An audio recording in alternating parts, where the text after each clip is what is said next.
साथियों, इस कार्यक्रम के मुख्य मार्गदर्शक माननीय चौधरी विकास पटेल, राष्ट्रीय अध्यक्ष राष्ट्रीय पिछड़ा वर्ग मोर्चा नई दिल्ली, आपसे निवेदन है कि आप आएं और अपनी बात रखें।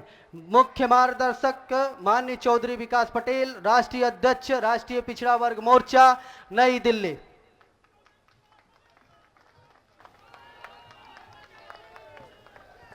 धन्यवाद संचालक जी। साथियों, राष्ट्रीय पिछड़ा वर्ग मोर्चा का ये प्रथम राष्ट्रीय अधिवेशन सफलतापूर्वक चल रहा है और कुछ घंटे बाद ये समापन की तरफ बढ़ रहा है। बहुत बड़ी संख्या में आप लोग देश के कोने कोने से आए हैं, इसके लिए आप सभी लोगों का आभार व्यक्त करता।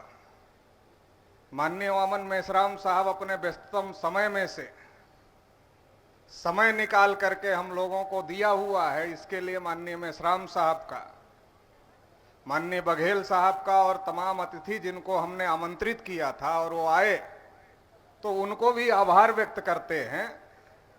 और अभी आप लोग जितनी बड़ी संख्या में आए हैं, उससे इस बात का अंदाजा लग गया है कि अभी पिछड़े जग रहे हैं। पूरी तरीके से जगे तो नहीं है, मगर जग रहे हैं। और पिछड़े जग रहे हैं, तो जब पिछड़े जगते हैं तो ब्राह्मणों के पेट में दर्द होता है, और जब ब्राह्मणों के पेट में दर्द होता है तो काशी जैसा विवाद पैदा करते। काशी में यह सम्मेलन हो रहा है, इसलिए काशी में ही बता रहा हूं। जब ब्राह्मणों के पेट में दर्द होता है, कब दर्द होता है? जब हम पिछड़े अपने अधिकार की बात करते हैं, तब ब्राह्मणों के पेट में दर्द होता है। जब हम मंडल की बात कर रहे थे, तब वो कमंडल की बात कर रहे थे।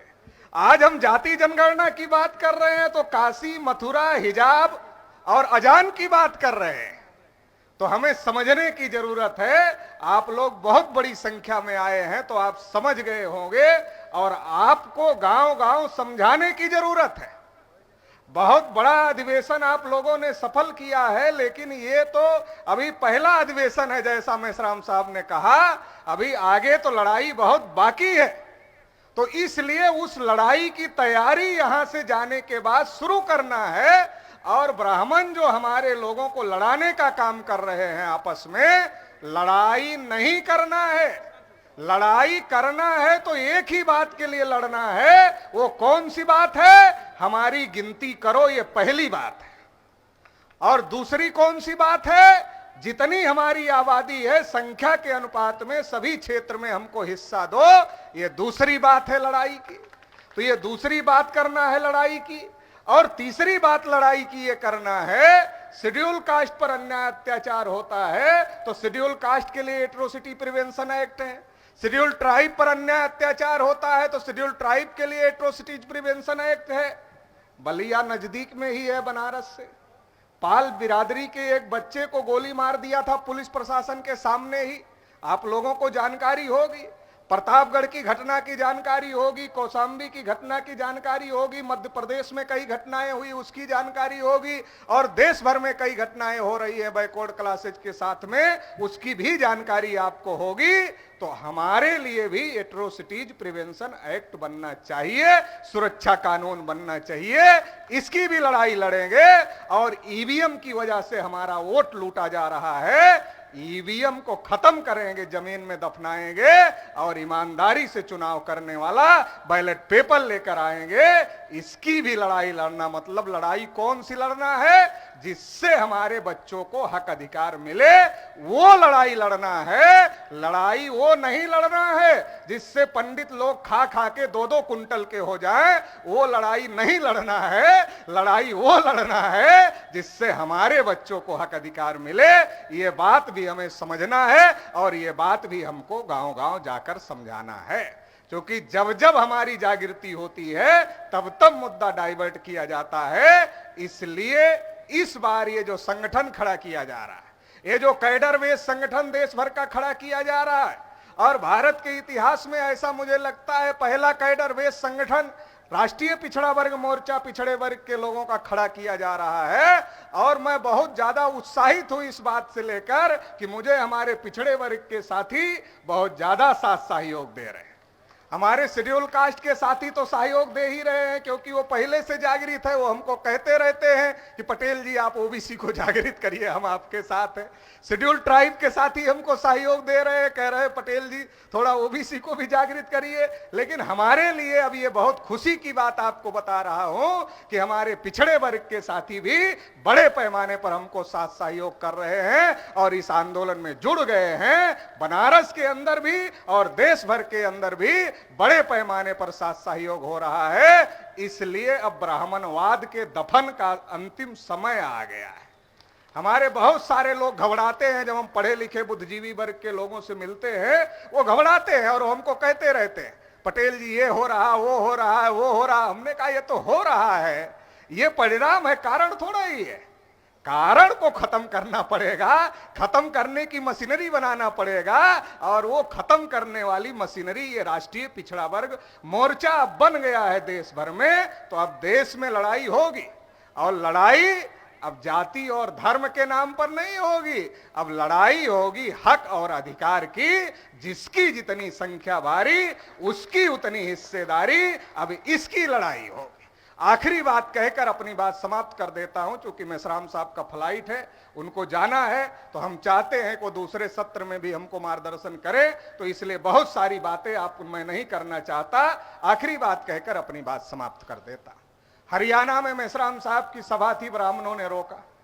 कानपुर में मेश्राम साहब की सभा थी, ब्राह्मणों ने रोका। आर्टिकल 19 में बोलना मौलिक अधिकार है।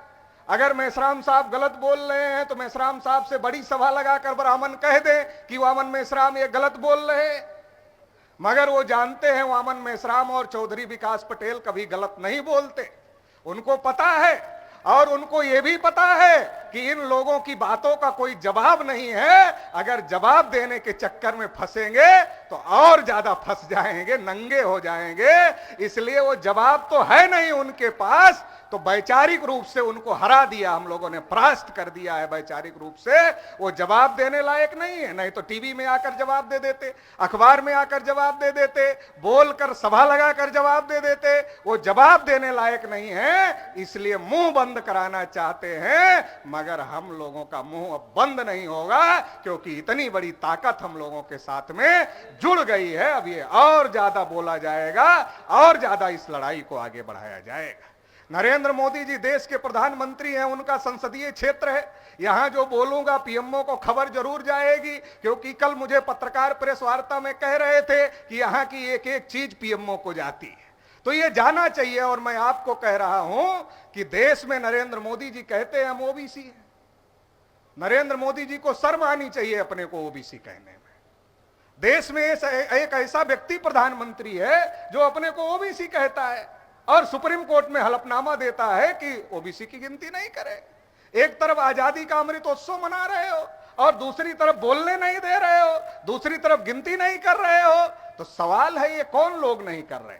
अगर नरेंद्र मोदी की जाति ओबीसी में आ ही गई तो ओबीसी तो हो गए नरेंद्र मोदी। और अगर हो गए तो ओबीसी के लिए कोई कानून बनेगा तो उनकी जाति को भी फायदा होगा, मतलब नरेंद्र मोदी को भी फायदा होगा। तो अपने पैर पे कुल्हाड़ी क्यों नरेंद्र मोदी मार रहे हैं? अपने पैर पर कोई आदमी, मूर्ख से मूर्ख आदमी कुल्हाड़ी नहीं मारता। नरेंद्र मोदी जी को तो मूर्ख कहा नहीं जा सकता, देश के प्रधानमंत्री हैं। देश के प्रधानमंत्री को आप मूर्ख कैसे कह सकते हो? कह नहीं सकते। तो उनको तो मूर्ख कहा नहीं जा सकता। मगर फिर भी नहीं हो रही है, तो हम लोगों ने पता लगाया क्यों नहीं हो रही है। तो पता चला कि सरकार चलाने वाले लोग नहीं चला रहे हैं। पता चला कि सरकार चलाने वाले लोग नहीं चला रहे हैं। फिर कौन चला रहा है? तो ये बात पता चली कि जो सरकार चलाने वाले लोग हैं वो नागपुर के हेडक्वार्टर पर बैठते हैं, फैसले वहां से होते हैं और सरकार दिल्ली में चलती है। जब यह बात पता चल गई कि फैसले नागपुर के हेडक्वार्टर से होते हैं और सरकार दिल्ली gruppo से चलती है, तो दिल्ली घेरने से अच्छा है नागपुर का हेडक्वार्टर घेरा जाए। इसलिए तमाम मौलिक अधिकारों को लेकर हमारे मेश्राम साहब ने 6 अक्टूबर को आरएसएस के हेडक्वार्टर के घेराव का ऐलान किया है। राष्ट्रीय पिछड़ा वर्ग मोर्चा की तरफ से हमने उसका जाहिर समर्थन घोषित किया है और फिर से इस राष्ट्रीय अधिवेशन में कहते हैं कि दोबारा से हम खुलेआम यहां से बोल रहे हैं, जहां से डायरेक्ट पीएमओ को खबर जाती है कि आरएसएस हेडक्वार्टर घेरा जाएगा 6 अक्टूबर को और लाखों पिछड़े वर्ग के लोग घेरने में शामिल रहेंगे। राष्ट्रीय पिछड़ा वर्ग मोर्चा पूरी ताकत के साथ घेरेगा। अब ये लड़ाई रुकने वाली नहीं है, ये लड़ाई आर पार की लड़ाई होगी। केवल लड़ने के लिए नहीं लड़ रहे हैं, जीतने के लिए लड़ रहे हैं, लड़ेंगे भी और जीतेंगे भी। बस एक काम आपको करना है, ये जो दवा यहां से मिल रही है, ये दवा की पुड़िया गांव-गांव बांट देना, क्योंकि आरएसएस वाले जहर की पुड़िया बांट रहे हैं। तो जहर की काट ये दवा है। फूले साहू अम्बेडकर की विचारधारा उनके जहर की काट है। तो जो जहर बांट रहे हैं उसको अगर काटना चाहते हो तो जो दवा यहां से मिल रही है, इस दवा की पुड़िया गांव-गांव बांट देना। ये लड़ाई हम लड़ेंगे और जीत भी लेंगे और भारत को फिर से विश्व गुरु बनाएंगे, जो हमारी खोई हुई विरासत है। भारत को फिर से विश्व गुरु बनाएंगे, भारत को फिर से सोने की चिड़िया बनाएंगे और अखंड भारत भी बनाने का काम करेंगे। इस लड़ाई में आप लोग साथ सहयोग देंगे, ऐसी मुझे आशा और उम्मीद है। और इसी के साथ मैं अपनी बात समाप्त करता हूं। बहुत बहुत आभार, धन्यवाद।